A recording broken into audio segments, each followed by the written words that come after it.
আসসালামু আলাইকুম। দর্শক আমরা আ আমাদের সব অতিথিকে নিয়ে বসতে একটু দেরি হয়ে গেল। যাক আমরা আলোচনায় চলে যাই।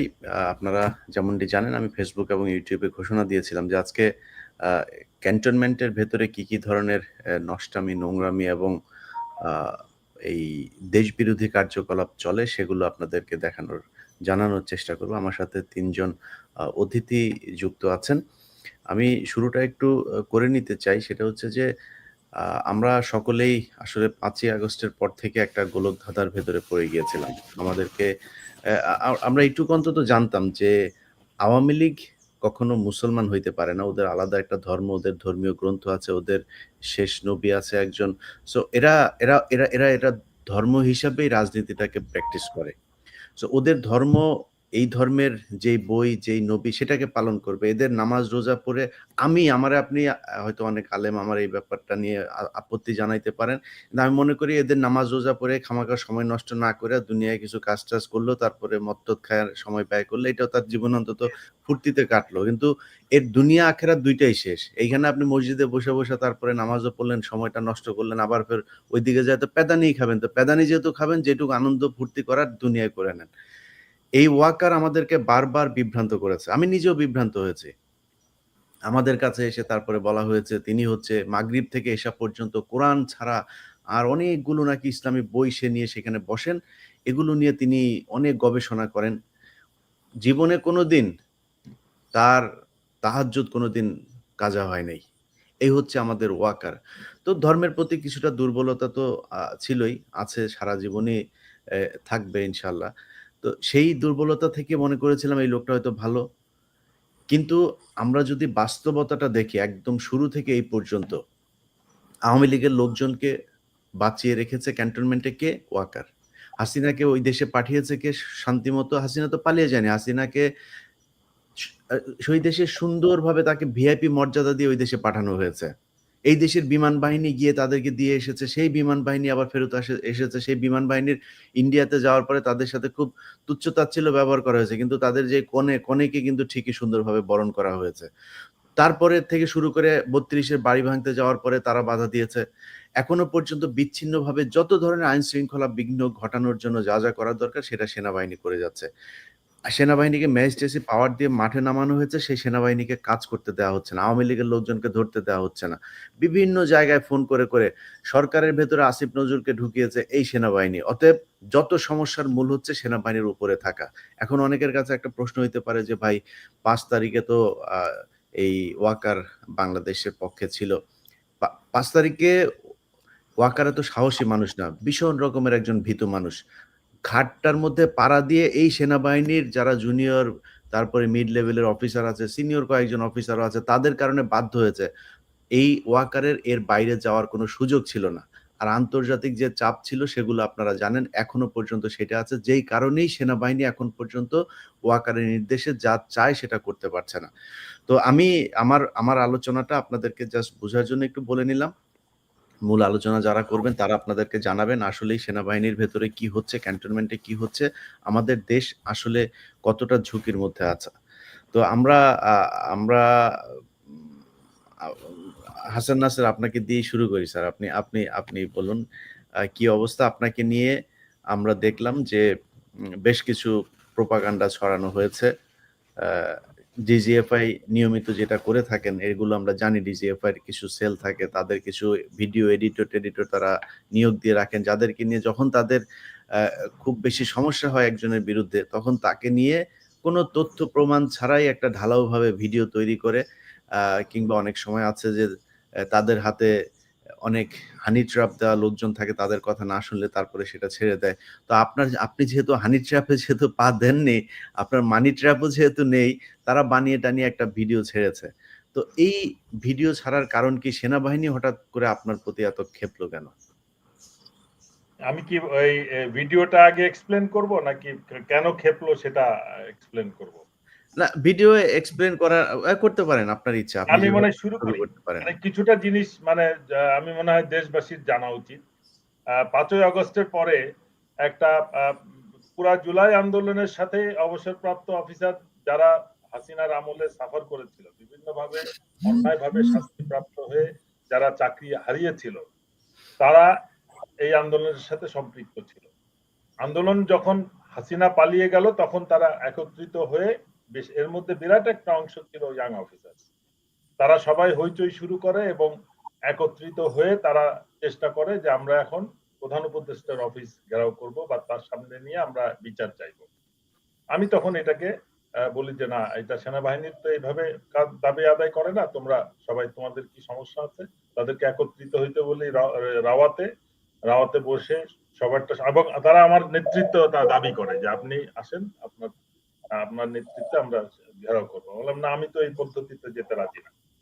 তখন ওদেরকে বলি আমি অ্যাপ্লিকেশন করতে, সেই অ্যাপ্লিকেশন সেপ্টেম্বর মাসে দাখিল হয় সেনা প্রধান বরাবর এবং চিফ অ্যাডভাইজার বরাবর প্রপার চ্যানেলে, কিন্তু ওইটাকে নিয়ে তারা ফেলে রেখে দেয়। যারা অ্যাপ্লিকেশন করছে they were free to apply.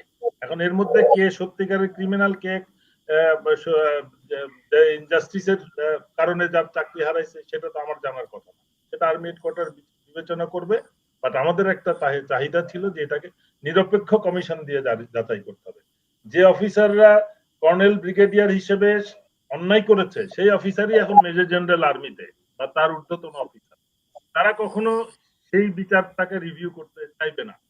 সেইটাই আমার দাবি ছিল যে সেনাবাহিনীর অভ্যন্তরীণ বা সশস্ত্র বাহিনীর অভ্যন্তরীণ কোন রিভিউ বোর্ডের দাবি আমরা মানবো না, এটা ইন্ডিপেন্ডেন্ট কমিশন হইতে হবে।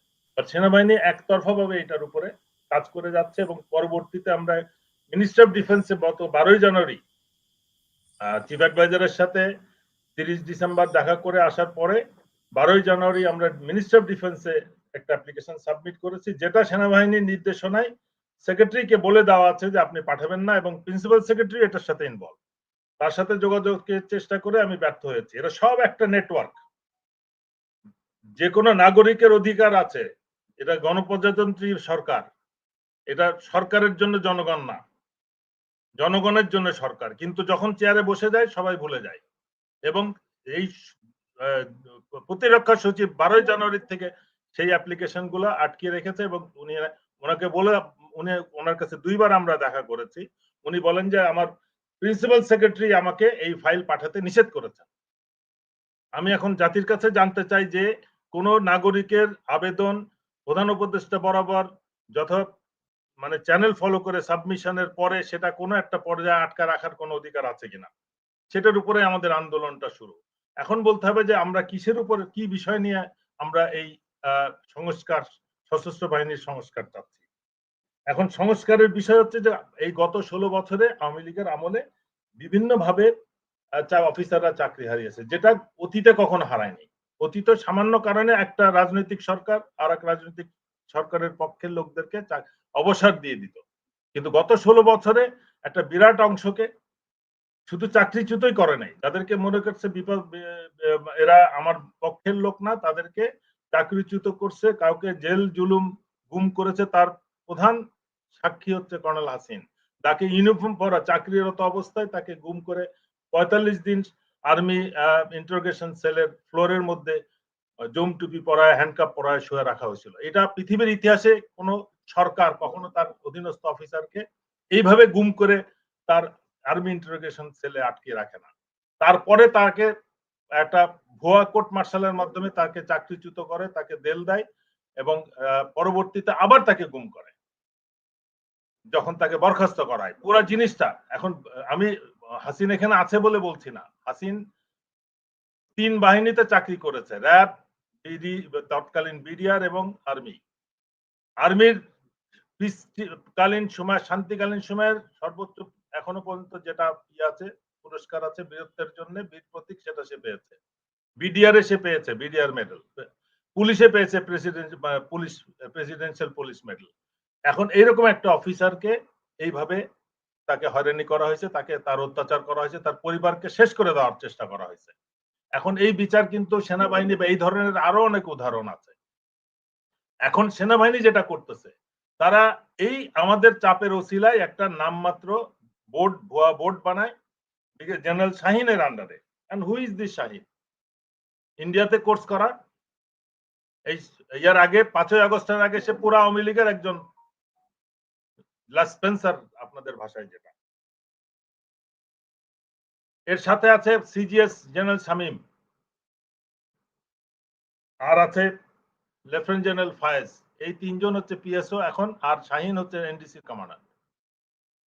এরা সব কিন্তু একর ঘোর আওয়ামী লীগার এবং রয়ের এজেন্ট যাদেরকে বলা হয়, অনেক সময় দাবি করে অনেকে। তারা এখনো পুরো জিনিসটাকে কন্ট্রোলে রেখেছে। তারা পুরো জিনিসটা, এবং তার আন্ডারে যারা কাজ করতেছে ডিএমআই এবং আর্মি সিকিউরিটি ইউনিট, এই রকে জেনারেল ওয়াকারকে চালাচ্ছে এই অফিসারগুলো। এরা যখন দেখতেছে যে আমরা এই অফিসারদের ব্যাপারে দাবিটাকে শক্তভাবে এগিয়ে নিয়ে যাচ্ছি, এবং শুধু এই অফিসার না, আমরা কিন্তু আয়নাঘরের বিষয়টাকে নিয়ে আন্দোলন করতেছি। গুম কমিশনের সাথে গুম বিষয়টাকে যাতে চাপা দেওয়া না হয় সেটার জন্য আমরা চাপ সৃষ্টি করতেছি। আইসিটির সাথে যোগাযোগ রাখতেছি, বিডিআর হত্যা নিয়ে কথা বলতেছি, এবং বঞ্চিত অফিসার তো আছেই, যেটা ওদেরকে আমরা একটা চ্যানেলের মধ্যে নিয়ে আসছি, যে সাধারণ জনগণের মতো যে প্ল্যাকার্ড নিয়ে ব্যানার নিয়ে প্রধান উপদেষ্টার সামনে কমিশন অফিসাররা চাকরি হারিয়েছে বলে যে দাঁড়াবে আন্তর্জাতিক মহলে, দেশ এটাকে ভালোভাবে দেখবে না আমাদের এই অবস্থাটাকে। সেই জন্য আমি বলছি তোমরা অ্যাপ্লাই করো এবং তোমরা বিচার পাবা, কিন্তু সেটা নিয়ে কোন রকমের আগ্রহ বা একটা ভুয়া বোর্ড করে তাদের পছন্দের লোকদেরকে নিয়ে আসে এবং ডেকে ডেকে দিচ্ছে যে তোমাকে এই বোর্ডে দিব, প্রমোশন দিব, তুমি এখন ওনার থেকে আলাদা হয়ে যাও।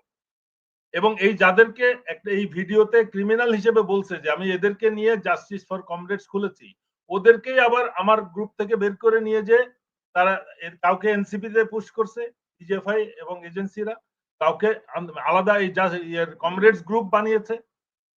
এই কমরেডস গ্রুপ জাহাঙ্গীর গেটের সামনে এসে আমাদের এই গ্রুপের অফিসারদের মাধ্যমে রীতিমতন আমাকে এবং কর্নেল হাসিনকে চাপাচাপি করছে আমরা যেন জাহাঙ্গীর গেটে যাই। ইট ওয়াজ এ ট্র্যাপ, এবং we realized it that it's a trap. সৈনিকদেরকে নিয়ে এসে জাহাঙ্গীর গেটের মধ্যে চিল্লাচিল্লি করা, উই ডিড নট গো। এবং পরবর্তীতে দেখলাম তাদেরকে অ্যাসোসিয়েশন করতে দেওয়া হয়েছে, এবং they are all financed by DGFI or ASU or TMI. Directly তারা এগুলো করতেছে। এই জিনিসগুলো করে কিন্তু এখনো এই অস্থিতিশীলতা বজায় রাখতেছে, এবং যখন দেখতেছে যে এই জিনিসগুলো, এবং হাসিনকে কন্টিনিউয়াসলি ট্রাই করতেছে আমাদের এই গ্রুপ থেকে বের করে নেওয়া, তার জন্য প্যাকেজ আলাদা অফার করা হয়েছে, এবং ইয়াং অফিসাররা যারা চাকরিহীন ছিল তাদেরকে অল্প কিছু উল্টাপাল্টা, আমি যেটাকে বলি গিলা কলিজা, রান থান সব আগের করাপ্টেড অফিসাররা এখনো খাচ্ছে, এবং তাদের কাছে যে অবৈধ টাকা আছে ওগুলোর থেকে তারা প্যাকেজ অফার করতেছে এক একজনকে এক এক রকম। তোমাকে একটা কাজ দিলাম, অমুককে একটা কাজ দিলাম, একটা কন্ট্রাক্টরই দিলাম, তোমার এটা করলাম সেটা করলাম, এবং একইভাবে এই বিডিআর এর শহীদ পরিবারকেও একইভাবে বিভিন্ন রকম টোপ দিয়ে দিয়ে তাদেরকে নিউট্রালাইজ করে রাখছে, এবং এদেরকে নিয়ে মাঝে মাঝে মিটিং করায় এবং বলে যে এরকম আমি নাকি বিডিআর এর হত্যাকারীদের ছাড়ানোর জন্য ব্যস্ত হয়ে গেছি। আমি কখনো বিডিআর এর হত্যাকারীদের ছাড়ানোর জন্য ব্যর্থ হয়নি, বাট মিথ্যা হত্যার আসল হত্যাকারীদেরকে পরিকল্পিতভাবে মাইক্রোবাসে অ্যাম্বুলেন্সে উঠায়, প্লেনে উঠায় দেশ ত্যাগ করায় দিয়ে যারা কম নির্দোষী বা একেবারে নির্দোষ তাদেরকে জেলে ভরে মানুষকে ধোকা দেওয়ার চেষ্টা করা হচ্ছে। আমরা এটার বিরুদ্ধে। আমরা প্রমাণ দিব যে কারা সত্যিকার হত্যাকারী কারা ছিল, এবং তাদেরকে এবং পালাতে সুযোগ দেওয়া হয়েছে। 1000টা প্রমাণ দেখাতে পারবো যে হত্যাকারীদের এবং বিডিআর এর সমস্ত লোক, 10,000 লোক বিডিআর এর পিলখানাতে ছিল, তাদেরকে 2 দিন ধরে কোন রকম কর্ডন না করে পালিয়ে যাওয়ার সুযোগ দেওয়া হয়েছে। এর মধ্যেই আসল হত্যাকারীরা পালাই গেছে, এবং তারপরে ওদেরকে যারা ফেরত আসছে, যারা স্বীকার করতে চাইছে, আসল ঘটনা বলতে চাইছে, তাদেরকে অন্যায়ভাবে বিভিন্ন রকম প্রথমে সুইসাইডের গল্প বলছে, তারপরে যখন দেখছে যে সুইসাইডের গল্প নিয়ে ক্রাইসিস শুরু হয়ে গেছে, তারপরে সবাইকে হার্ট অ্যাটাকে মারা শুরু করছে। এবং এটা কিন্তু একটা দুইটা না, 30, 40, 50টার কাহিনী। যারাই সাক্ষী দিতে চাইছে, আসল ঘটনা বলতে চাইছে, তাদেরকে এইরকম পরিণতি ভোগ করতে হয়েছে। এবং সব থেকে বড় জিনিস হচ্ছে যে একটা অ্যাসিস্ট্যান্ট ডাইরেক্টর র্যাঙ্কের একটা অফিসার, তাকে টোটালি গায়েব করে দিছে, সে কোনো হিসাবের মধ্যে নাই। আওয়াল, খন্দকার আওয়াল, সুবেদার মেজরকে নিয়ে অনেক হইচই হচ্ছে, আওয়ালকেও তো ব্রাশ ফায়ার করে মারা হয়েছে। এর কোন রকম মানে স্বীকৃতি কোনো ইয়ে নাই কেন? হয় সে বিদ্রোহী হিসেবে থাকবে, হয় সে কোনো অংশে বিদ্রোহে অংশগ্রহণকারী নাই বলা হবে, অথবা তার স্বাভাবিক মৃত্যু হয়েছে এটার একটা প্রমাণ থাকতে হবে। এই সমস্ত জিনিস সমস্ত উল্টাপাল্টা হচ্ছে। একজন এখন আমাকে বলতেছে যে আমি রয়্যাল এজেন্ট। তা আমি 2010 সালে রয়্যাল এজেন্ট হিসেবেই তো আমি বিডিআর এর হত্যার রিপোর্টের নোট অফ ডিসেন্ট দিয়েছিলাম। আমি জাতির কাছে সেটাই বলতে চাচ্ছি যে হ্যাঁ, আমি রয়্যাল এজেন্ট, এবং সেই জন্য বিডিআর হত্যার রিপোর্টকে আমি নোট অফ ডিসেন্ট দিয়ে আমি বেরিয়ে চলে আসছিলাম। এটা বলার চেষ্টা করতেছে। এটা এই একটা মানে অভিযোগের একটা লিমিট থাকতে হবে। মানে যারা এই কাজগুলো করতেছে, এই অভিযোগটা একটা ভিডিও বানায়, এরা চিন্তা করে না যে এই ভিডিওটা মানুষ কতটুকু স্বাভাবিকভাবে নিবে। আমি দুর্নীতিবাজ। তা তুমি বলো যে অমুক, অমুক জায়গায় তোমার সমস্ত এজেন্সি, আর্মির এজেন্সি সব ফাইলপত্র সবকিছু আছে। তুমি আমার পরিমাণটা বলো না দুর্নীতিবাজ কোথায়? একটা মহিলার ছবি দিছো তুমি আফসানা। তার ছবির পিছনটা দিছো। সামনেটা দেখাইলে না কেন? অফিসারটার কথা বললা না কেন? তার কাহিনী বললা না কেন? কোথায় কোন সালে কোন ইউনিট বাংলাদেশ আর্মির আমার আর একটা অফিসারকে বের করতে হবে। ইলিয়াস ভাই আমি বলতেছি যে ৪ টা ইউনিট লেফটেন্যান্ট কর্নেল হিসেবে কমান্ড করেছে, মেজর হিসেবে ২ টা ইউনিট কমান্ড করেছি আমি। আমি যদি ওইগুলো করতাম লেফটেন্যান্টের গার্লফ্রেন্ডের সাথে যদি আমি অ্যাফেয়ার করতাম বহুত আগে আমার চাকরি থেকে চলে যেতে হতো। তাইলে আওয়ামী লীগ আসলে আমি বাই দিস টাইম সেনাপ্রধান হয়ে যাইতাম। এই গুণাগুণ থাকলে। কেননা আমার কাছে ওই আরো গল্প আছে যেগুলা এই সমস্ত গল্পগুলা এই মানে তাকিয়া আফরোজ হিয়া মেহরুন নেসা হিয়া এইটা অনেক জেনারেলদের সাথে আমি ছবি দেখতেছি এই মহিলা এবং এই মহিলা তার এনআইডি তে লেখা আছে জাকিয়া আফরোজ। এনআইডি তে যার নাম জাকিয়া আফরোজ তার নাম হচ্ছে মেহরুন-নেসা। একটা মেজরকে তার সাথে অ্যাফেয়ারের জন্য এক মহিলার কমপ্লেনের উপর একটা মেজর চাকরি হারাইছে। কিন্তু এই মহিলার সাথে আমি ৩ জেনারেলের ছবি দেখতেছি। আমার কাছে রইছে।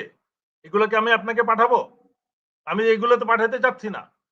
এই অপরাধীগুলো হয় চাকরিতে আছে নাহলে রিটায়ার করে গেছে। দে আর স্টিল ইন সার্ভিস। আমরা চাকরিতে থাকতে এই ধরনের কখনো অপরাধ আর্মিতে হয় নাই। হইলে সাথে, সাথে এমন অ্যাকশন হইছে যে আরো ১০ জন সতর্ক হয়ে গেছে। গত ১৬ বছরে আর্মিকে এমনভাবে করাপ্ট করা হয়েছে বিভিন্ন ব্যবসা বাণিজ্য দিয়ে এবং এখনো আমি আশ্চর্য হচ্ছি যে এখনো দেখছি যে মিলিটারি অফিসারদেরকে বিভিন্ন সিভিল অর্গানাইজেশনে পাঠানো হচ্ছে। এটা পাকিস্তান আর্মি না। যে তারা যাই কিছু করবে তাদের ব্যাটল ফিটনেসটা তারা কখনো কম্প্রোমাইজ করে নাই যেটা তারা প্রমাণ দিয়ে দিছে গত ১ সপ্তাহের বা ৫ দিনের যুদ্ধে।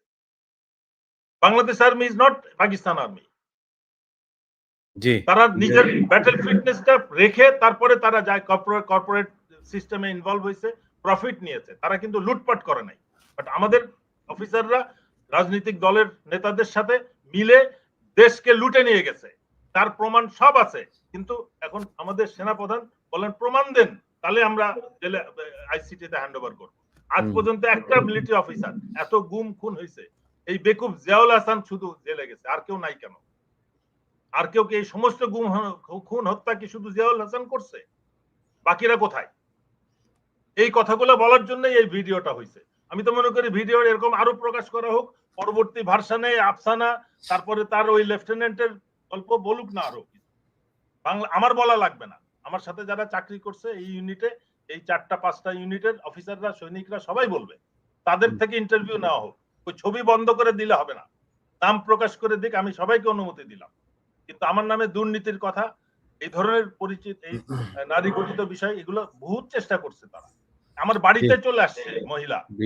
ব্রিগেডিয়ার হাসান নাসের স্যার, আমরা আপনাদের এগুলো তো শুধু বর্ণনা দেখছি। আমরা ইনশাল্লাহ চেষ্টা করব এবং আপনাদের কাছে অনুরোধ থাকবে, বাংলাদেশ সেনাবাহিনীতে অসংখ্য দেশপ্রেমিক মানুষ আছেন, সৎ মানুষ আছেন। আপনাদের কাছে অনুরোধ থাকবে আপনারা আমাদেরকে জানান যে এই সেনাবাহিনীর অফিসাররা কাদের কোথায় কত পরিমাণে সম্পত্তি আছে, কি কি দুর্নীতি করেছে, সেগুলো আমরা তুলে ধরবো। আমরা এর পরের পর্যায়ে কর্নেল হাসিনুর স্যার আপনার কাছে যাই।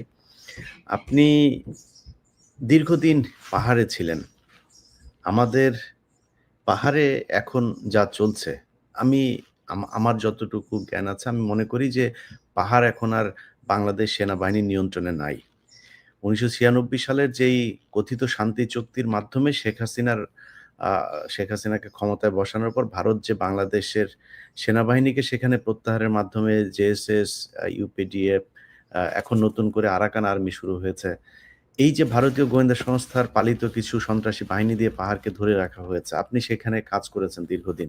মানে আমাদের সেনাবাহিনী কেন? মানে সেনাবাহিনী কি এই আপনারা খালি ক্যান্টনমেন্টে আর এর পাশে ডিওএইচএস এ আপনারা এই যে বসে, বসে আপনারা খাবেন, ভালো, ভালো দামি, দামি গাড়ি নিয়ে ঘুরবেন। এইজন্য কি সেনাবাহিনী নাকি? মানে পাহাড় কেন শান্তির নামে আপনারা সেখানে অশান্তি করে তারপর ঢাকায় চলে এসেছেন?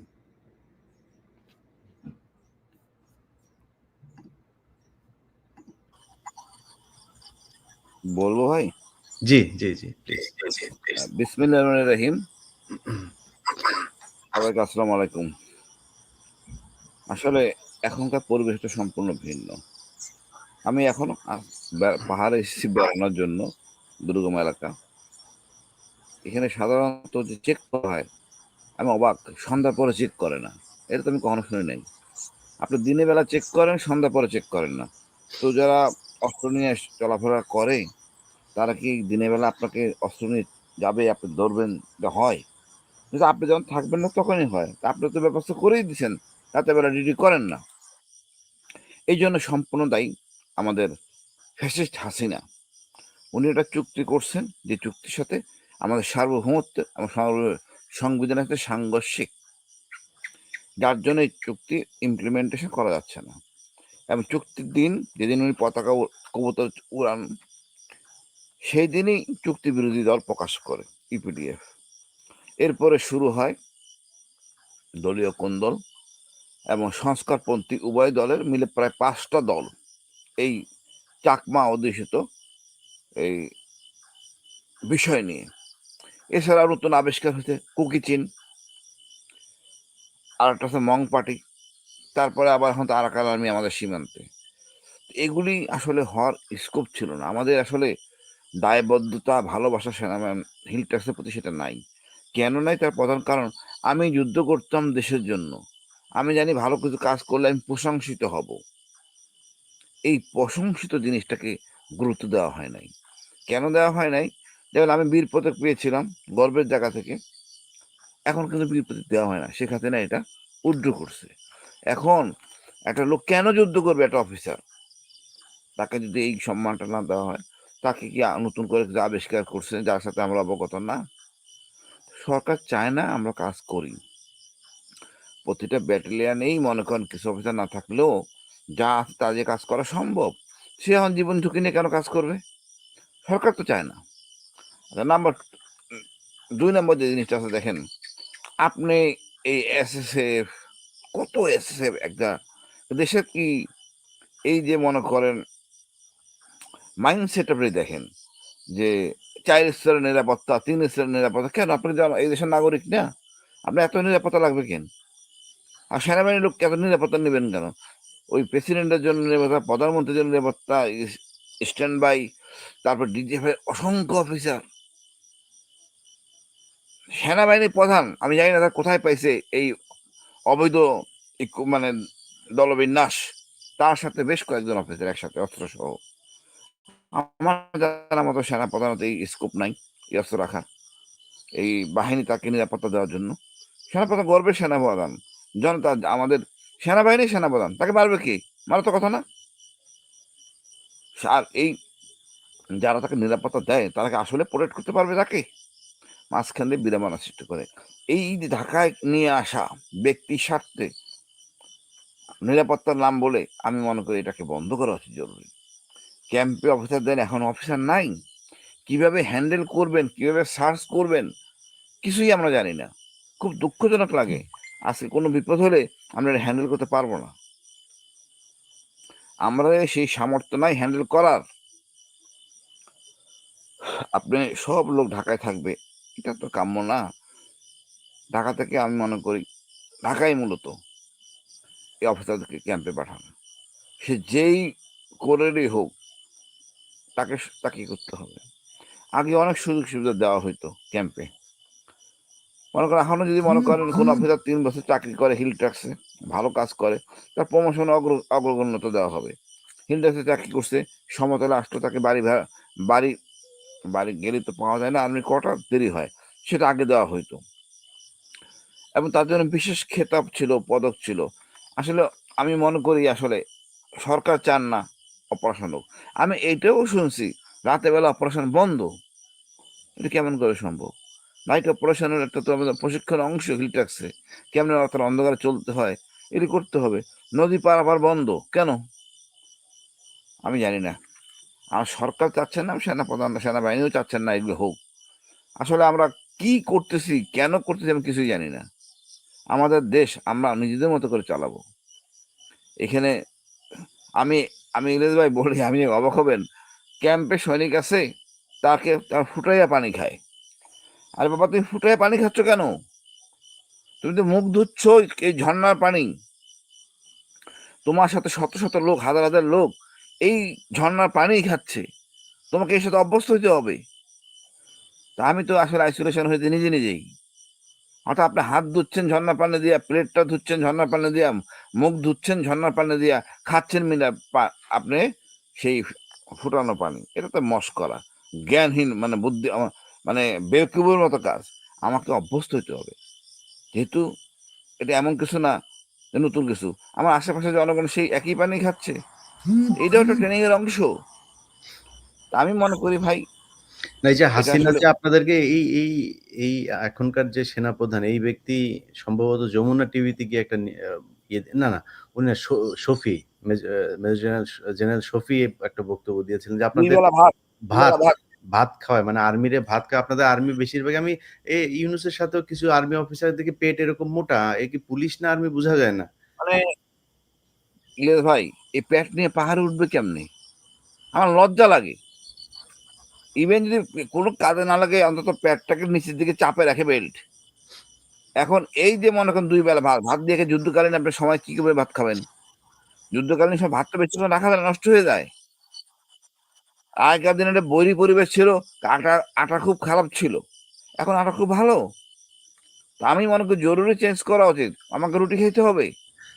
এটা এখন অভ্যাস, মানে এই যে যুদ্ধ মানে এই না, যুদ্ধ কবে লাগে। আরাকানদেরকে প্রতিহত করার জন্য আমরা মানে রোহিঙ্গাদেরকে ধরে রেখে তারপরে আমরা মানে আগে আমি আমি জানি না ওই সময় 1992 তে, তারপরে 78 এ দুইবার আরাকান এই রোহিঙ্গাদেরকে এখানে ঢুকিয়েছিল তারা। এক সময় একবার ছিল জিয়াউর রহমান ক্ষমতায়, তারপরের বার ছিল খালেদা জিয়া ক্ষমতায়। তো ওই সময় আপনি কোথায় ছিলেন আমি জানি না। মানে তখন যে এই যে আমরা আ রোহিঙ্গাদেরকে ট্রেনিং দিয়ে, অস্ত্র দিয়ে আরাকানে আবার পাঠিয়ে দেব এই থ্রেট করে তারপরে মিয়ানমারকে বাধ্য করা হলো তাদেরকে ফেরত নেয়ার। মানে এখন ওই মানে ওই আগে যেই কৌশলটা নেয়া হয়েছিল সেই কৌশল না করে এখন আমরা শুনছি কেউ আবার করিডোর দিয়ে দিচ্ছেন, এই সেই। মানে এগুলো করে কি আসলে আমাদের এই আরাকান সমস্যাটার সমাধান হচ্ছে? আচ্ছা ইলিয়াস ভাই, আপনি 14 তালা বসে, ইভেন ডিজিএফআই জানে না, জানেন কি হচ্ছে না হচ্ছে। আরাকানের এই যে আরাকানটা কারা, এটা হলো বর্মী, এটা দস্যু, মগের হুম, মুল্লুক যে শব্দটা আসে, মগের মূল্য, এই জি, মগ দিয়ে, হুম, এই মগের দিন, এই মগের সাথে আপনি এখন যে সুযোগ আছে, ওরা ওটা চাপে পড়ছে। কে বলছে আমার চাপে পড়ছে? ওরা তো আমার বলে নাই। কদিন আগে পয়লা বৈশাখ করলো না, বাংলাদেশের ভিতরে ঢুকে ইউনিফর্ম পরে নাচ গান করলো, ওটা চাপে নাই। আমরা এখন ইউএন বললো চাপে আছে, তো ইউএন বলুক, কেমন সমাধান হবে? এখনো মায়ানমারের এমন মিসাইল আছে যা মারলে আমাদের চিটাগাং হিট হবে। আমি ব্যক্তিগতভাবে মনে করি এটা মায়ানমারের ল্যান্ড। আরাকান আর্মি এখনো বিপদে পড়লেও তাদেরকে অবশ্যই আমাদেরকে আমরা করিডোর দিব, ওই শর্তে আমি ক্ষতিগ্রস্ত হচ্ছি না, মিয়ানমার রাজি, চীন রাজি, এবং আমার রোহিঙ্গাকে পূর্ণাংশ, মানে সম্মানজনক জায়গায় তাকে রাখতে হবে। এইসব জিনিস কথা বলতে গেলে ভাই, এলাকার লোক, অর্থাৎ রোহিঙ্গা প্রতিনিধি নেবেন, অল গোয়েন্দা বাহিনী নেবেন, 3 বাহিনীর লোক থাকবে, সকল রাজনৈতিক দলকে নিয়ে আপনাকে বাস্তবায়ন করবেন। সরকার উল্টাপাল্টা করতেছে, আমাদের সেনাবাহিনীও তেমন একটা দায় লাগাচ্ছে না। আমি এটা খুব লজ্জাজনক। তবে আমি মনে করি এই লোকদেরকে, প্রশিক্ষিত লোকদেরকে ধ্বংস করছে কিন্তু আমাদের না জানার জন্য। আমরা ইতিহাস পড়ি না, যার জন্য বিপদে পড়ছি। তো ইলাখালি ভাই, একটা বিষয় নিয়ে আমি আলোচনা করি, সেটা হলো মেজর জিয়া। হুম। আমার মনে হয় আলোচনা করা দরকার। এটা সেনাবাহিনী, সেনাপ্রধানের দায়িত্ব। আমরা আজকে বিপ্লব নিয়ে কথা বলতেছি, ওই জিয়া কিন্তু তখনই মনে প্রাণে বিপ্লব, হ্যাঁ আমিও বিপ্লব করছি, অস্ত্র ছিল না, জিয়াও অস্ত্র নেয় না। জিয়া বলছে আমি বিদ্রোহ করছি, হ্যাঁ বিদ্রোহ করছে মনে প্রাণে, অস্ত্র নিয়ে তো বিদ্রোহ করে নাই। আমরা অনেক অফিসার মনে প্রাণে ঘৃণা করতাম হাসিনাকে। এখন সে লোকটাকে যখন পলায় গেল নিজের জীবন বাঁচানোর জন্য, তাকে নানা রকম বসিলা হয়ে, যে আপনার সাথে কথা বলছিলাম, তার সাথে পরিচয় করে কত নগ্নভাবে তাকে মৃত্যুদণ্ড দেওয়া হয়েছে জিয়াকে। জিয়া এখন জীবিত। এখন কার দায়িত্ব জিয়াকে প্রতিষ্ঠিত করা, যে জিয়া নিরাপরাধ? সেনাপ্রধানের। কিন্তু দেখেন সেনাপ্রধান সেনাপ্রধান গোয়েন্দা তো তার, তার পাশে নাই। তিনি যা আইনি যে বিষয়গুলো করছেন, সেই বিষয়গুলো তিনি তিনার নিজের মতো করে তিনি করছেন। সেনাবাহিনী তাকে কোনো সহায়তা করছে না। এমনকি সরকারও যে খুব বেশি আন্তরিক তা না। আসলে এই সরকার চাচ্ছে না আওয়ামী লীগ কলঙ্কিত হোক। আপনি এত কিছু কমিশন করতেছেন, আপনি নারী কমিশন করলেন কারণ ছাড়া মাঝখানে কেন? এই কমিশন আপনার দরকার ছিল না? জঙ্গি কমিশন, জঙ্গি নাটক যেগুলি হয়েছে এগুলির জন্য একটা কমিশন দরকার, এটার জন্য একটা কমিশন দরকার। আসলে এই যে এত মানুষ মারা হলো জঙ্গি নাটক করে, হলি হার্টিজান থেকে শুরু করে এই যে জাহাজ বাড়ি, এই জন্য একটা কমিশন দরকার। এই অপরাধে অসংখ্য নিরীহ লোক জেলখানায় আছে, আমি জিয়া সব কটার সাথে জড়িত। আর এই দায়িত্ব সেনাপ্রধানের নিতে হবে। হ্যাঁ, তুই আমার আশ্রয় থাকো। সেনাপ্রধান তো ওই তারপর মামলাগুলোতে আপনার যাদেরকে জামিন দেওয়া হচ্ছে সেখানে সেনাবাহিনীর চাপ দিয়ে জাজ সাহেবকে আপনার সেগুলো স্টে অর্ডার নেওয়াচ্ছে, ওই জামিনগুলো স্টে করে দিচ্ছে, মামলাটা স্টে করে দিচ্ছে। এই যে এগুলো সেনাবাহিনী মানে তার দায়িত্বের বাইরে গিয়ে করছে, কিন্তু আসল দায়িত্ব যেটা সেটা করছে না। যাক, কর্নেল হাসিন, আমরা আপনার কাছে আবার আসি। তার আগে আমরা একটু ভেতরের খবর জেনে আসি। আপনারা তো বাইরে বাইরে যা থাকেন সেটা, মানে ভেতরে ওদের বউ নাতি পুতি এই যে কি বলে শাশুড়িরা যা করছে ভেতরে, সেই খবর আমাদের তাজনুমা মাহা উনি আছেন। উনি আমাদের মেজর তানবীর হায়দার নূর, তিনার ওয়াইফ। আপনারা জানেন যে তানবীর হায়দার নূর, যার মরদেহ এখনো পর্যন্ত পিলখানার ঘটনায় খুঁজে পাওয়া যায় নাই, বা তিনি জীবিত আছেন কিনা সেটাও আমরা জানি না। বলা হচ্ছে তিনি মারা গিয়েছেন, কিন্তু তাকে এই আমাদের সামনে যিনি আছেন তিনাকে বাধ্য করা হয়েছে অন্য একটা লাশ নিয়ে তারপরে তার স্বামীর লাশ বলে চালিয়ে দেওয়ার জন্য। তো সেনাবাহিনী এই ধরনের অনেক ঘটনা ঘটিয়েছে, যেই কারণেই বিডিআর যেই হত্যাকাণ্ড সেটাকে বিডিআর বিদ্রোহ নাম দিয়ে তারপরে বিডিআর এর নিরীহ যেসব মানুষজন আছে তাদেরকে জেলখানায় ঢুকানো হয়েছে, এবং সেই বিচারটা তারা রিভিউ করতে চায় না। এটা যে নতুন করে তদন্ত হবে সেটাও তারা করতে চায় না, নানান ধরনের টালবাহানা। আমরা আজকে যখন কথা বলছি সেই দিনের বেলায় বাংলাদেশে ৪০ জনকে আপনার জামিন দেওয়া হয়েছে আজকে আবার নতুন করে। এই জামিনের শুনানি আজকে ৬ মাস ধরে ঝুলিয়ে রেখে ১০ জন ৫ জন এইভাবে তাদেরকে ছাড়া হচ্ছে। মানে যত দিন যাবে আরকি, এরা এমনিতে অসুস্থ সবার। আপনি যদি হাসিনুর ভাই, আপনি জেলে ছিলেন, আপনি দেখেছেন যে এদের পায়ের ভেতরে কি অবস্থা, এদের পুরো শরীরের ভেতরে ড্রিল ঢুকিয়ে তারপরে তাদের অত্যাচার করা হয়েছে। কারো পায়ে সমস্যা, মাথায় সমস্যা, বুকের সমস্যা, একেকজন একেক সমস্যা নিয়ে তারা ধুকে মারা যাচ্ছে, এবং সরকারও সেটাই চাচ্ছে।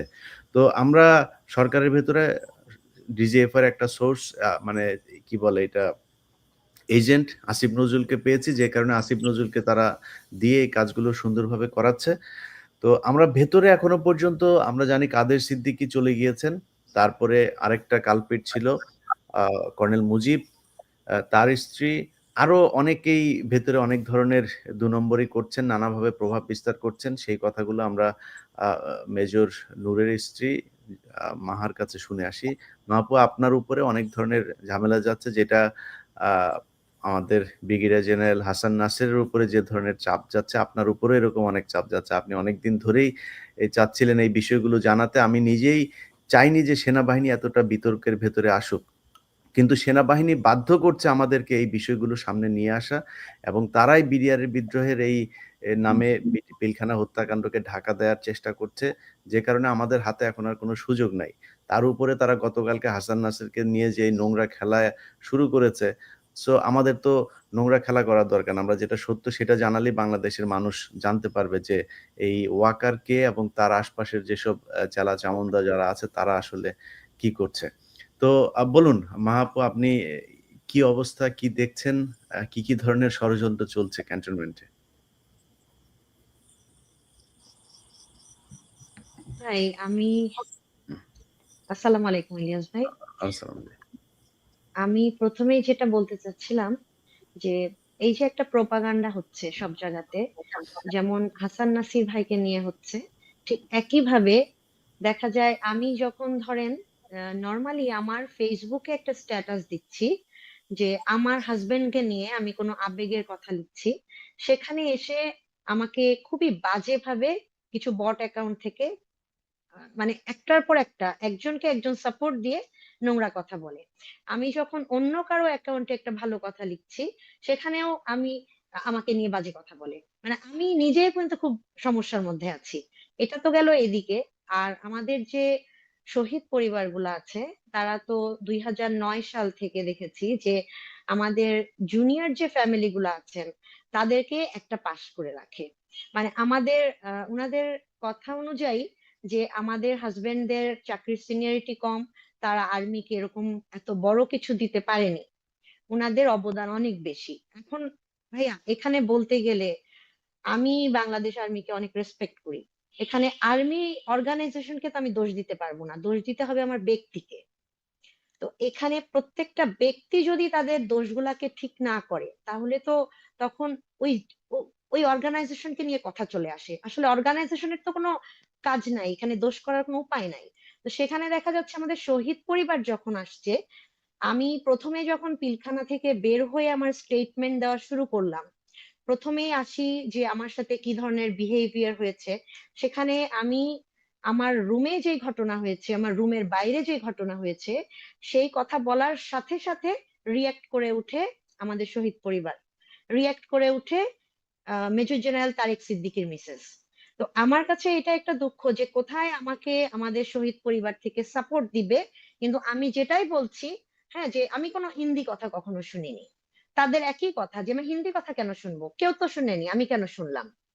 তো এই আগের কথা থেকেই যদি আসি, আমার যতবারই স্টেটমেন্ট নেওয়া হয়েছে, আবুল কাহার আকন নিয়েছে, আর্মি হেডকোয়ার্টারে নিয়েছে, মোট 3টা স্টেটমেন্ট নেওয়া হয়েছিল। নেওয়ার পরে আমাকে পাগল বানানো হয়েছে, আমার রেকর্ডিং নেওয়া হয়েছে, কিন্তু যখন তারা টাইপ করে নিয়ে আসছে আমি পড়ার পরে দেখি ওখানে আমি যা যা বলেছি তার কোনোটাই নাই, একদম তাদের সাজানো। এভাবেই যাওয়ার পরে আমাদেরকে আহ ইয়েতে রাখা হলো, যে আর্মি হেডকোয়ার্টারে নেওয়া হলো, আর্মি হেডকোয়ার্টারে মেসে ওখানে নেওয়া হলো। তারপরে হচ্ছে আমার ঠিক মনে নাই, সব ফ্যামিলিকে বসিয়ে সৈনিকদের একটার পর একটা ছবি দেখানো হলো। এটা কি প্রজেক্টরে নাকি বড় কোনো মনিটরে, এটা আমার ঠিক মনে নাই। তো দেখাচ্ছিল যে এইখান থেকে আমরা সৈনিকদেরকে সিলেক্ট করে আমরা সাক্ষী দিব, হ্যাঁ, যে এরপরে এ, এরপরে এ।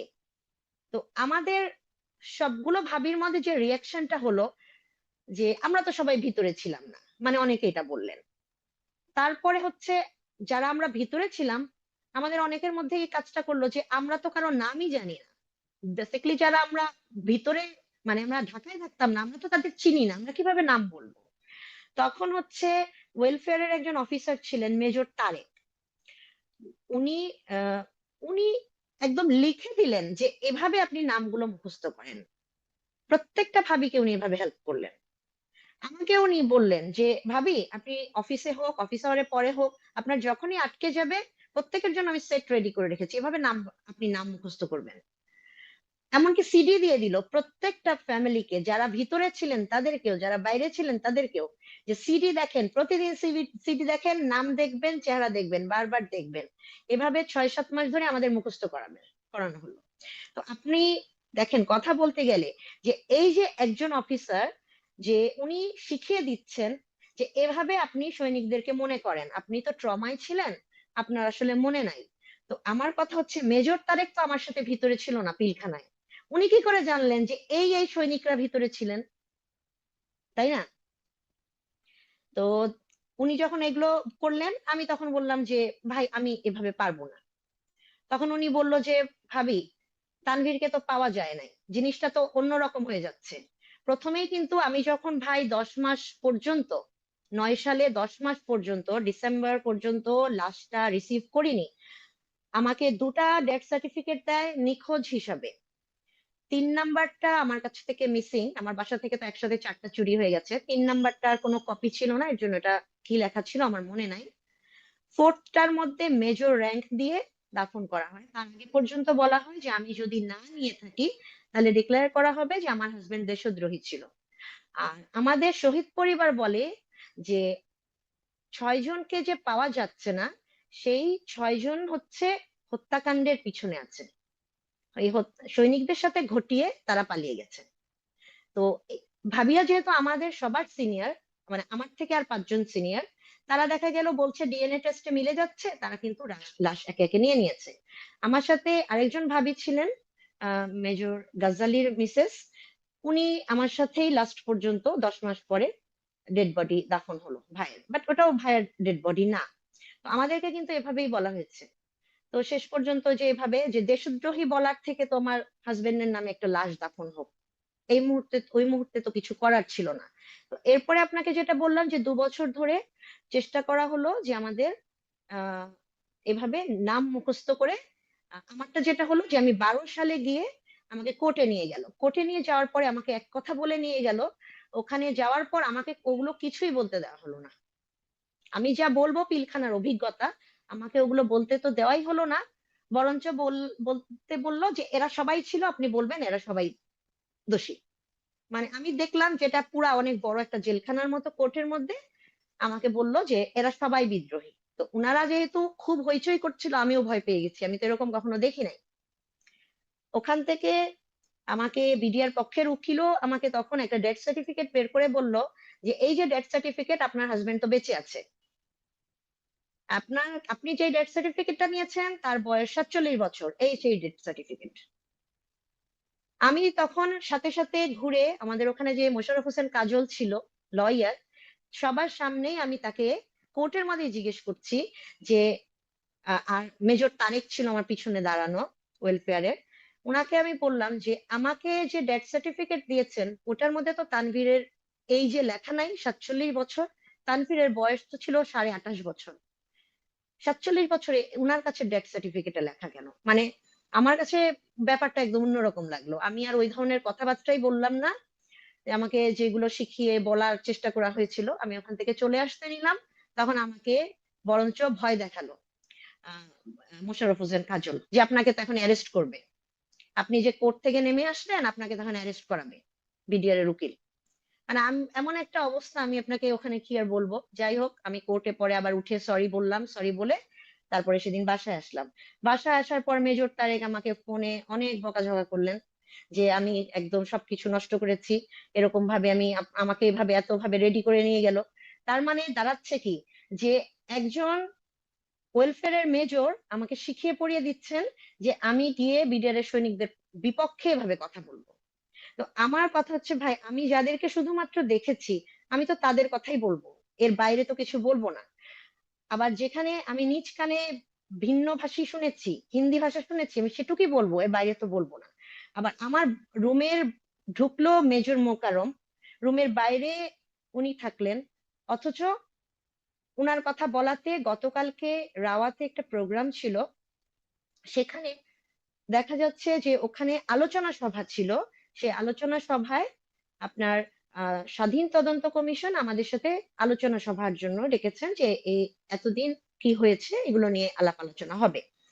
সেখানে দেখা যাচ্ছে নর্মালি আলাপ আলোচনা হচ্ছে, কিন্তু কমপ্লেন করছেন আমাদের শহীদ পরিবারের মুজিব ভাবি, major Mukarram, lieutenant colonel Kamruzzaman, আরেকজন শহীদ পরিবার মানে আরেকজন সুবেদার মুজিবের ছেলে, উনি, এই কয়টা মানুষ আমার জন্য কমপ্লেন করছে যে আমি তাদের জন্য বিভিন্ন জায়গায় প্রোপাগান্ডা ছড়াচ্ছি। তা আমি খুবই আশ্চর্য হলাম যে আমার সাথে যে জিনিসগুলা ঘটেছে, যে আমি যা দেখেছি ওগুলা আমি কোথাও বলতে পারবো না। আমাকে স্টেটমেন্ট দিতে দেয়নি, আমাকে কর্নেল মুজিব ভাবি যে কোনো জায়গায় 9 সালেও স্টেটমেন্ট দিতে দেয়নি। এখন আমি 24 সালের অগাস্টে একটা প্রেস কনফারেন্স ছিল, সেই প্রেস কনফারেন্সে প্রথম 17 অগাস্টের আগে 14 অগাস্টে ওনাকে বললাম যে আমি আমার হাজবেন্ডের ব্যাপারটা এখন রিভিল করতে চাই, যেহেতু আপনারা সবাই জানেন। তখন উনি তো আমাকে বাধা দিলই, ওনার সাথে আরো দুজন ভাবি বললেন। কিন্তু এইখানে বাধা দেওয়াতে উনি চ্যাটিং এর মাধ্যমে বাধা দিয়েছেন, সেই স্ক্রিনশট গুলো আমার কাছে আছে, উনি ভয়েস মেসেজ পাঠিয়েছেন, আচ্ছা, সেগুলো আমার কাছে একটা আছে। জিনিস এই মাহাপু, আমার একটা কোশ্চেন যে কর্নেল মুজিবও তো মারা গিয়েছেন তাই না ওই বিডিআর হত্যাকাণ্ডের সময়, মানে জি ওনার ওয়াইফ কেন এটা ধামাচাপা দিতে চায়, ওনারা কেন এটার বিচার চায় না? ভাই, এই বিষয়টা তো আমি সঠিকভাবে বলতে পারবো না, আমার তো কোনো আইডিয়া নাই। মানে সেনাবাহিনী থেকে কি কোনো সুযোগ সুবিধা টুবিধা দেয় নাকি ওনাদের, মানে কি দেখেন আপনি যেহেতু পাশাপাশি থাকেন, এদের কোনো বাড়তি সুযোগ সুবিধা নিতে পাশাপাশি দেখেন, আসলে বাড়তি ভাই থাকি না, সম্পত্তির মালিক হতে শুধু দেখেন কিনা? ভাই পাশাপাশি আমি থাকি না। উনি ক্যান্টনমেন্টে কখনো থেকেছেন কিনা আমি, আমার এটা জানা নাই। আমাদের তো ক্যান্টনমেন্টে প্রথমে থাকতে দিয়েছিল, কিন্তু উনাকে আমি, আমার জানা মতে উনি ক্যান্টনমেন্টে থাকেননি। তবে উনি, উনার কোর্সমেট ছিল একজন আমাদের মনে হয় পিলখানা ঘটনার পরে 3rd সেনা প্রধান, উনার থেকে উনি সবসময় একটা সাপোর্ট পেতেন শুরু থেকেই। যেহেতু ভাই অনেক সিনিয়র ছিল, ওনাকে সবসময় অনেক সাপোর্ট দেওয়া হয়েছে, মানে মোটামুটি ওনাদের সবাইকেই ধরেন জেনারেল শাকিলের ছেলে মেয়ে, তারপরে হচ্ছে মুজিব ভাবি, ইনশাদ ভাবি, ওনাদের যে কোর্সমেটরা আছে ওনারা অনেক সাপোর্ট পেয়েছেন। কোর্সমেটদের এটা নিজস্ব ব্যাপার আর কি, এখানে কিছু বলার নাই। তবে উনারা যেভাবে লাইফ লিড করেছেন, ধরেন সিনিয়রিটি অনুযায়ী তাদের অনেক কিছু থাকবে, এটা খুবই স্বাভাবিক। যেমন গতকালকেই ভাবি আম, মানে কম্পেয়ার করছেন যে উনারা সিনিয়র, উনাদের অনেক কিছু থাকবে। এই কথাটা উনি 9 সালেও বলেছেন যে আমাদের হাজবেন্ড যারা আছেন তাদের তো আর্মিতে অবদান অনেক কম। তো মানে যখন অনুদানের বিষয় আসছে তখনও ওনারা প্রোটেস্ট করছে যে আমাদের হাজবেন্ডরা তো কিছু দিতে পারেনি আর্মিতে, তাহলে অনুদানের বিষয়ে আমাদের জন্য এত বেশি হবে কেন? অথচ এখানে আসলে কিছু বলার নাই, এটা জাতির সামনে বলতে গেলে অনেক লজ্জায় পড়তে হয়। তো এগুলো নিয়েই গতকালকে কথা হয়েছে যে আমি কথাগুলো বলছি, এগুলো আমি মানে ঠিক বলছি না। কিন্তু সবচেয়ে বড় জিনিস আমার কাছে মানে এটা আনফরচুনেটলি, যে কোনো ভাবি যদি এটা না বলে বা কোনো ভাবি যদি এটা রিভিল না করে, তাহলে আজকে জাতি জানবে কিভাবে? কারণ আজকে তো আমার জাতিকে এটা জানানোর বিষয় না, এটা আমাদের আর্মি আমাদেরকে প্রোটেক্ট করবে, আমাদের আর্মি আমাদের প্রবলেমস গুলা বুঝবে। যে ফ্যামিলিটা একটু খারাপ অবস্থায় আছে তাকেও বুঝবে, তাই না? কিন্তু এই জিনিসগুলো আসলে আমরা আর্মির কাছ থেকে পাইনি। তো এই 24-এর গণঅভ্যুত্থানের পরে যখন দেখা গেল যে হাসান নাসির ভাইকে, হাসিন ভাইকে আবার পেলাম, আবার নতুন করে ওনাদের যে প্ল্যাটফর্মের সাথে আমরা জড়ালাম, তো এখানে ভাইরা যেভাবে আগাচ্ছেন বা আমাদের বিডিআর এর ইস্যুগুলো যেভাবে তুলে ধরছেন, ইন্টারন্যাশনাল ট্রাইব্যুনালের কেসটার জন্য সবচেয়ে বড় জিনিস যেটা, আমাকে 4 জন ভাই বারবার রিকোয়েস্ট করছেন যে আপনি সিনিয়র ভাবিদেরকে নিয়ে যে কোনো একজনের বাসায় বসেন, যার বাসাটা বড়, তার বাসায় বসে ওনাদেরকে বলেন যে আমাদের এভাবে এভাবে এখন আমরা সব বুঝে কেস করব, চলেন আমরা একসাথে, প্রয়োজনে আপনাদের পছন্দ মতো লয়ার নেই, তাদের সাথে আমরা ডিসকাস করি। আচ্ছা আপু, এই আমাদের জিনিস। আলোচনা জি। আলোচনা অনেক লম্বা হয়ে যাচ্ছে। মানে আমি সরাসরি জানতে চাচ্ছি যে আপনার জি। এখানে যেসব অফিসাররা মারা গিয়েছিল, তাদের অফিসারদের মধ্যে কার ওয়াইফরা হচ্ছে গিয়ে সেনাবাহিনীর এই যে টোপ তাদেরকে দেওয়া হয়েছে এই ঘটনাটাকে ধামাচাপা দেওয়ার জন্য, সেই টোপ গিলেছে কারা সেটা বলেন? ভাই আমি আপনাকে এই কথাটা একটু ছোট করে বলি, যেটা আমি বলতে চাচ্ছিলাম। হুম। যখন ইন্টারন্যাশনাল ট্রাইব্যুনালে আমরা কেসটা দিতে চাইবো, এইটাতেই আমার সাথে তাদের দ্বন্দ্ব শুরু হয়। তখন থেকেই কথাটা আসে যে আমি আমি রয়ের হয়ে কাজ করছি, এই জন্য এইটা এই এই ট্রাইব্যুনালে কেস করে আমি বিপদে ফেলতে যাচ্ছি। একটা একদম যেদিন কেস করতে যাব, তখন আমাকে হাসিন ভাই ফোন করে বলল যে ভাবি আপনি কেস করবেন? আমি হ্যাঁ, জি করবো। বলে আপনার যদি কোনো ডাউট না থাকে তাহলে আপনি আসেন। আমি ডানে বামে কোথাও তাকাইনি, জানেন ভাই আমি আজও কেস করিনি আচ্ছা, কিন্তু। আপনাকে যে কোয়েশ্চেনটা করেছে আপা সেটা বলেন। জি। আমরা আসলে এত আলোচনায় যাইতে চাচ্ছি না। মানে জি। সেটা কারা? আপনি যেভাবে মানে আমার সাথে যেভাবে কথা বলেন আপনি সেই ওয়েতে বলেন। আপনাকে জি। থ্রেট করছে কারা সেটা বলেন? মুজিব ভাবি, এবং মুজিব ভাবির সাথে হচ্ছে ইনভলভ হচ্ছে গিয়ে এডভোকেট সাকিব, হুম, হ্যাঁ এডভোকেট সাকিবের আম্মু, হুম। তারপরে হচ্ছে অ্যাডভোকেট সাকিব মানে কি ওই যে লবি ভাবি, কর্নেল কি? এলাহি কর্নেল এলাহি। কর্নেল এলাহির ছেলে, তাই তো? জি। ওই যে জি। ডেইলি স্টারে কাজ করে যেটা। হ্যাঁ, ও কথাবার্তা বলায় হচ্ছে ও নিজে বলবে না, ও সবসময় সাথে সুবেদার মেজরের ছেলেকে রাখবে, তাকে দিয়ে বলাবে। হুম, হুম, তো কালকে আমার দুঃখ লেগেছে, এটা তাকে নিয়ে, ছেলেটাকে নিয়ে, আমার সন্তানদের নিয়ে কিছু বলার নাই, কারণ ওরা যে বয়সী হোক তারা তো সন্তান। হুম, বাট ভাবিদের কোনো প্রবলেম ছেলেকে দিয়ে বলানো, হ্যাঁ মানে সুবেদার মেজরের ছেলেকে দিয়ে আমাকে ইনসাল্ট করানো, এইগুলা খুব দুঃখজনক, খুবই দুঃখজনক। আর আরেকজন হচ্ছে গিয়ে লেফটেন্যান্ট কর্নেল ইনশাদ ভাবি। হ্যাঁ, মানে আমি হিন্দি ভাষা বলতে পারবো না, স্বীকার করতে পারবো না, এটা হচ্ছে গণঅভ্যুত্থানের পরের কথা। আহ, আমি হচ্ছে কোন জায়গায় শাহিন সিদ্দিকী, তারিক সিদ্দিকীর নাম বলতে পারবো না। আমি এই ইন্টারন্যাশনাল ট্রাইব্যুনালে যখন কেসটা করব, তখনও ওনাদের মধ্যে অনেকেই বলেছে নাম কেটে দিতে, ওনাদের নাম যে সাইন করেছে কেটে দিতে, ওনারা কেস করবে না, এরকমও আছে। জি, সে ব্রিগেডিয়ার হাসান সে- নাসের। যে- যেই যেই মেয়ে ফোন করে বলেছে, সেই মেয়ে এবং কর্নেল মুজিবের মেয়ে দুজন মিলে প্ল্যান করে আবার আমার নামে একটা গ্রুপে চ্যাটিং করেছে, কিছু বেশ কয়েকটা চ্যাটিং আছে, তার মধ্যে একটা মেইন যে তারা প্ল্যান করেছে যে কোনো ব্যক্তি যদি জিজ্ঞেস করে যে আমি কেন তাদের থেকে এত দূরে, তাহলে তারা বলবে যে উনি তো অনেক আগে বিয়ে করেছে, এর জন্য আমার সুখের জীবনের জন্য তারা আমাকে দূরে রাখে, যে আমি যেন সুখে শান্তিতে সংসার করতে পারি। আমি আশ্চর্য হলাম যে আমি কি বিয়ে করেছি?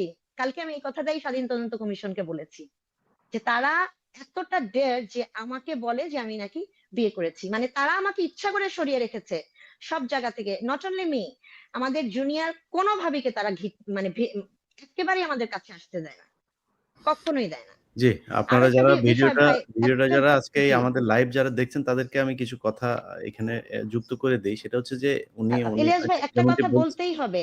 হুম, হুম। আপনি আপনাকে নিয়েও কালকে কথা উঠেছে। হ্যাঁ, আপনাকে নিয়েও গতকালকে বলছে যে আপনি এগুলো ছড়াচ্ছেন, হ্যাঁ, আপনি মিথ্যা বলছেন, এটা বন্ধ করতেই হবে। কালকে তদন্ত কমিশনে এটা বলা হয়েছে, এবং যেন আমার আমরা নামও কোনো তুলছে। ইন্টারভিউ দিতে না পারি। হ্যাঁ, ভাইয়ের নাম হাসান নাসির, ভাইয়ের নাম, আমার নাম এবং আপনার নাম। ওদের বললেন যে আমরা বাপের এবং এর মধ্যে বাপের মেজর খুঁটে জায়েদী লাশ ভাই বিক্রি ছিলেন। করে আমরা খাই না। ওদেরকে বললেন আমরা ওই বিক্রি হওয়ার পাবলিক এখন না। আমি একটু তানভীর ভাবির সাথে অ্যাড করি। যখন এই বিডিআর এর কমিশন হবে কিনা বা মামলা হবে কিনা এগুলো নিয়ে যখন শহীদ পরিবারের সাথে আমরা যোগাযোগ করছিলাম, তখন মুজিব ভাবি আমার সাথে ফোনে কথা বলেন এবং রীতিমতন ধমকের সাথে বলেন, ভাই আপনি সব সৈনিকদের খুনিদেরকে ছাড়ানোর জন্য আন্দোলন করতেছেন, শহীদ মিনারে যাচ্ছেন, আমাদের তো শুধু শহীদ দিবস দরকার, আমাদের ওইটা পেলেই চলবে। তাই বললাম, ভাবি বলেন কি এটা?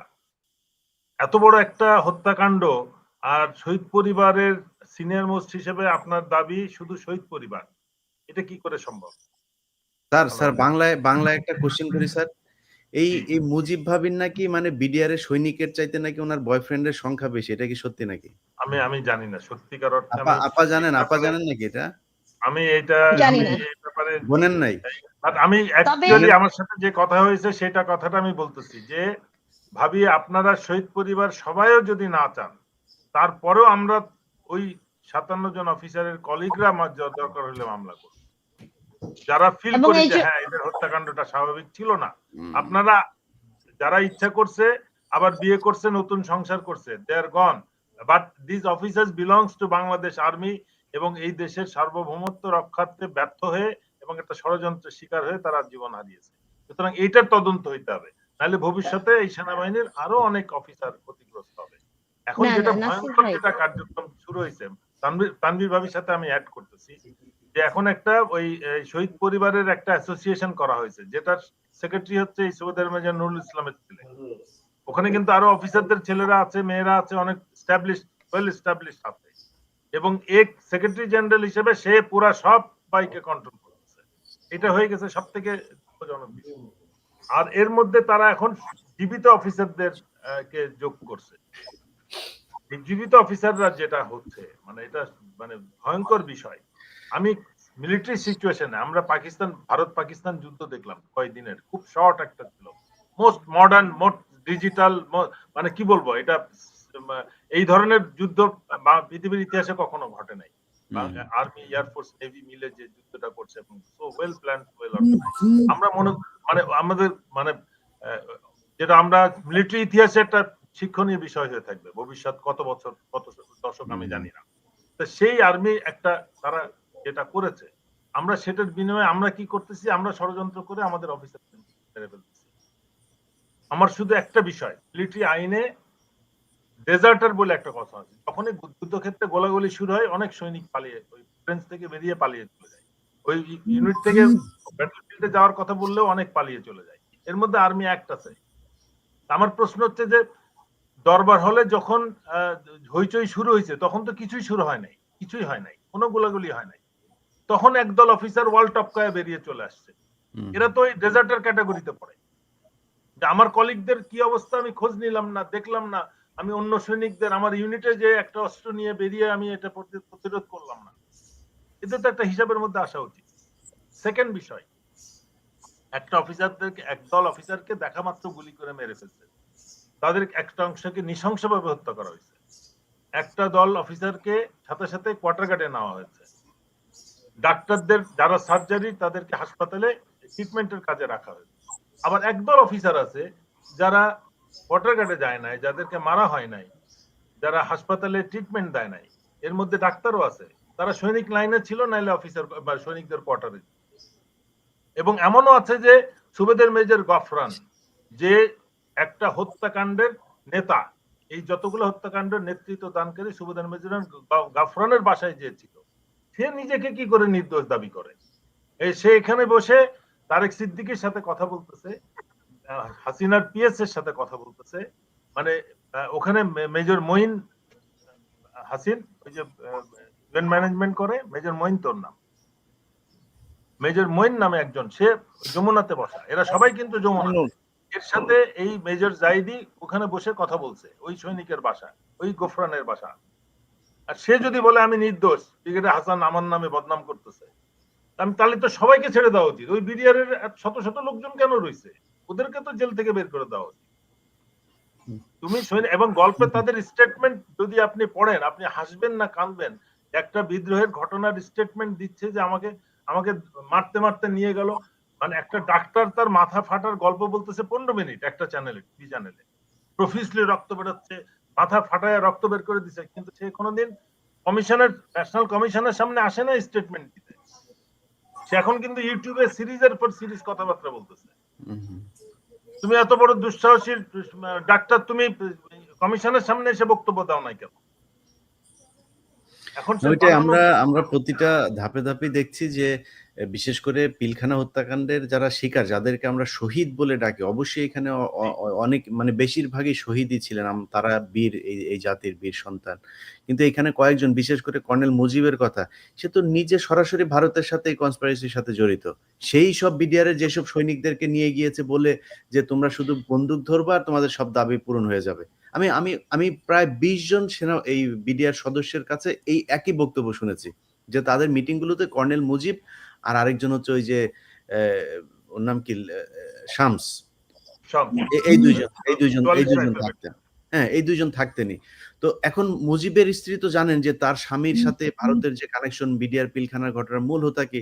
So colonel Mujib, Mrs Mujib, তিনি কখনোই চাবেন না তার স্বামীর হত্যার বিচার, কারণ তার স্বামীর হত্যার বিচার চাইতে গেলে তার এখন যে তিনি আলিশান জীবনযাপন করছেন, তার বুড়ো বয়সেও আপনার সুগার মামি সেজে তারপরে ছেলেদেরকে টাকা পয়সা দিচ্ছেন, আর্মির টাকা পয়সা খাচ্ছেন, ভারতের টাকা খাচ্ছেন, আওয়ামী লীগেরটা খাচ্ছেন, তারেক সিদ্দিকীর বউয়ের টাকা পয়সা খাচ্ছেন, সেটা তো খাইতে পারবেন না।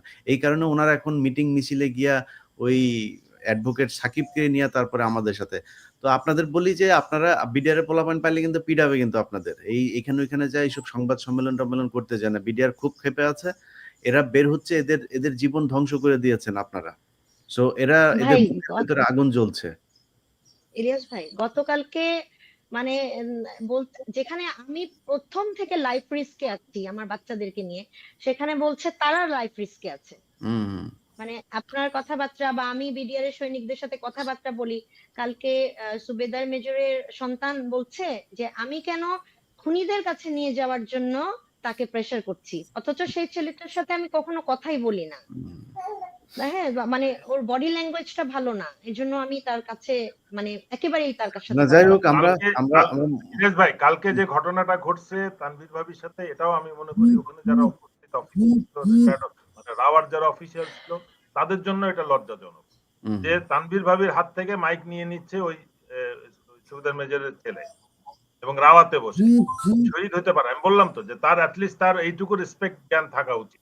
এবং ওখানে শহীদ এই যে তথাকথিত বেঁচে যাওয়া অফিসাররাও ছিল, যে যারা সৈনিক লাইনে ছিল বা সৈনিকের বাসায় ছিল, শামসের মতো গল্প বানাইছে, তাদের গল্পের মধ্যে সবাই ওই টিভি দেখছে, চানাচুর খাইছে আর পানি খাইছে, মানে এই গল্প মানে হতাশ করা গল্প, যে বাইরে তার কলিগদেরকে কোপায় কোপায় হত্যা করা হচ্ছে আর তারা সৈনিকের বাসায় বসে চানাচুর আর খাচ্ছে। এই গল্পের একটা বিহিত হওয়ার জন্য আমরা চাই এটা সঠিক তদন্ত হোক। কর্নেল হাসিনুর, আমি কোনো সম্ভাবনা দেখছি না ভাই, আমি কোনো সম্ভাবনা দেখছি না। আবারও আমাদের অনেকদিন অপেক্ষা করতে হবে সঠিক বিডিআর হত্যার সঠিক বিচার। আমি কেন বলতেছি তানভীর ভাবি, একটু শুনেন। এই মেজর মইনুল সে প্রধানমন্ত্রীর সমস্ত অনুষ্ঠান, আওয়ামী লীগের সময়ের যত রকম মানে ভিআইপি টাইপের যত বড় বড় ইভেন্ট, মেজর মইনুলের ইভেন্ট টাচ নামে একটা অর্গানাইজেশন করতো, এবং সেই মেজর মইনুল 25শে ফেব্রুয়ারি শহীদ দিবসের রাওয়ার প্রোগ্রাম সে অর্গানাইজ করছে। Can you believe it? অগস্ট মাসের কতদিন পরে এটা? 25শে ফেব্রুয়ারি 2025। তার মানে তো সবখানে এখন ওরাই চলতেছে এবং জি তার কারণে এরা বলতে চাচ্ছে যে আমার ওই ভিডিওতে বলতেছে যে আমি বিডিআর বিদ্রোহ নিয়ে অনেক কথা বলছি। আমি বলতেছি আমার স্বার্থ যে এই অফিসার গুলা, আমি এর আগেও মিডিয়াতে বলেছি, এই 57 জন অফিসারের মধ্যে আমার চাকরির কারণে, আমি ইউনিটে চাকরি করেছি, স্কুলে 3 বার ইনস্ট্রাক্টর ছিলাম, এই যে বলেছি 6-7টা ইউনিট কমান্ড, 6টা ইউনিট কমান্ড করেছি, 5টা ইউনিট কমান্ড করেছি। এই ইউনিটের এত অফিসারের পরিচিতি, ইনফ্যান্ট্রি ডিভিশন ব্রিগেডের চাকরি করেছি, এর কারণে আমার একটা বিরাট একটা সার্কুলার, এই 40 জন অফিসার কমপক্ষে তা আমার সাথে সরাসরি চাকরি করেছে, তারা বিডিআর হত্যার শিকার। আমার সাথে এই হত্যাকাণ্ডের অ্যাটাচমেন্ট এইটুকুই, যে I know this officers personally, আমার কিন্তু আর কোনো অ্যাটাচমেন্ট নাই। কিন্তু আমার কষ্ট লাগে যখন দেখি যে মেজর মোকাররম 25 তারিখে সকালবেলা 9:30টার আগে সে ডিউটি শেষ করে তার রুমে এসে মানে ডিজিএফআই এর অফিসারদের সাথে কথা বলতেছে এবং তারপরে সে তানভীর ভাবির ঘরে ঢুকতেছে এবং তানভীর ভাবিকে যখন মারতে মারতে বের করে নিয়ে যাচ্ছে তখন সে ওই হিন্দিভাষী ওদেরকে বলছে বা তার সাথে বিডিআর এর সৈনিকদেরকে বলতেছে যে খোলা জায়গায় না মহিলার গায়ে হাত দেওয়া যাবে না। তার মানে সে কি বলতে চাচ্ছে? তার মানে ঘরের ভিতরে তুমি যা খুশি তাই করতে পারতা, তুমি বাইরে নিয়ে করো না। এটা কতখানি অপমানজনক একটা অফিসারের জন্য একটা কথা, একটা মহিলা। না যাই হোক, এইটা এগুলো তারা এই নোংরামি দ্বারা যত করতে থাকবে, না না, বাট এরা এখন এই যে রাওয়াতে বসে এখন ততই নষ্ট গলাবাজি হবে। করতেছে। এবং কালকে আমাকে তারা সে ধরতে চেয়েছে এটার জন্য, গতকালকে তাদেরকে মানে আমি স্ট্রেট ওয়ে যারা সৈনিক লাইনে বা সৈনিকের কোয়ার্টারে ছিল অবশ্যই they were part of this এই বিদ্রোহ হত্যাকাণ্ড। এই তাদেরকে কোর্ট মার্শালের মাধ্যমে তারা নিজেদেরকে নির্দোষ প্রমাণ করবে যে আমি ওখানে ছিলাম। শামস অবশ্যই দায়ী, কিন্তু তার সাথে বাকি যারা জীবিত বেরিয়েছে 2 দিন পরে তাদেরকে প্রমাণ করতে হবে যে আমি কোয়ার্টার গার্ডে ছিলাম না, আমি সৈনিক লাইনে বা সৈনিকের কোয়ার্টারে ছিলাম নিরাপদে। কোথায় ছিলেন? অবশ্যই নির্দোষ প্রমাণ করতে হবে। জি, কোথায় ছিলাম? জি, কর্নেল হাসিনুর, আপনাকে দিয়ে শেষ করি। আপনি একটু বলবেন যে এই সেনাবাহিনী দিয়ে আমাদের মানে চারিদিকে যা হচ্ছে, আপনাদের ভেতরে নিজেদের অফিসারদের হত্যার বিচারই আপনারা নিজেরা করতে পারছেন না, সেটা আপনার টাকা পয়সা দিয়ে বিক্রি হয়ে যাচ্ছেন। তো আমরা পাহাড়ে একটা বিশাল সমস্যার মধ্যে আসলে এখন আছে। আমাদের ফেনী থেকে পরের 10টা জেলা আমাদের সাথে থাকবে কিনা সেই প্রশ্ন এখন অনেকে করছেন। এই পরিস্থিতিতে এই সেনাবাহিনীর আসলে কি করা দরকার? আমরা সেনাবাহিনী নিয়ে সমালোচনা করলেও এদের উপরই আসলে আমাদের আস্থা রাখতে হবে এবং এখানে অসংখ্য দেশপ্রেমিক মানুষ আছেন যারা কর্নেল মুজিব কিংবা অন্যান্য যারা আছেন এই কালপিট গুলো তাদের মতো ছিলেন না। হাসান নাসির ভাই, আমি একটা কথা বলবো। ইলিয়াস ভাই, আমার বিষয়টা দেখেন, আমাকে প্রথমে হাজবেন্ডের লাশ নিয়ে আমার সাথে চললো 10 মাস নাটক, আমাকে সব দিক থেকে ডেপ্রাইভ করলো 15.5 বছর। তারপরে যখন এই 9 মাস ধরে আমার সাথে নাটক চলছে কি ধরনের, আমি কোথাও যেতে পারবো না, কোথাও কথা বলতে পারবো না, গত 16 বছর আগের কোনো স্টেটমেন্টও আমি দিতে পারবো না। ইভেন আমি যখন যমুনাতে যাই নাসির ভাইদের সাথে, ওখানে গিয়েও আমি ইউনুস স্যারকে কোনো কথা বলতে পারবো না। নাসির ভাই তো জানেন জিনিসগুলা, আমাকে কথা বলতে ম্যাডাম, দেওয়া হবে না। আমরা আজকে এই পর্যন্তই থাকি। ইনশাআল্লাহ কথা হবে আবারও। অনেক কিছু আমরা জানালাম এবং আমরা জানাতে থাকবো এই বিষয়গুলো। সেনাবাহিনীকে সিদ্ধান্ত নিতে হবে আমার কথা ভাই, তারা কি সেনাবাহিনীর বিপক্ষে আমি না, সেনাবাহিনীকে অসম্ভব ভালোবাসি, কিন্তু কিছু মানুষ যেন আমাদেরকে সবকিছু স্মুথ করে দেন, এটাই আমার রিকোয়েস্ট। জনাব মাহাপু, তারপরে আমাদের ব্রিগেডিয়ার হাসান নাসির এবং কর্নেল হাসিনুর। আমি সেনাপ্রধান এবং ডিজিএফআই কে শুধু এতটুকু বলবো যে আপনারা যদি নাকি কোনো ষড়যন্ত্র করে কোনো অফিসারের কোনো ক্ষতি করতে চান, সেটার জন্য কিন্তু আপনারা দায়ী থাকবেন। অতএব খুব সাবধান। দেশপ্রেমিক কোনো অফিসারকে নিয়ে কুৎসা রটনা কিংবা তাদের শারীরিকভাবে জীবনের কোনো হুমকি করার চেষ্টা সেনাবাহিনী করবে না বলে আমার বিশ্বাস। সবাই ভালো থাকবেন। আল্লাহ হাফেজ।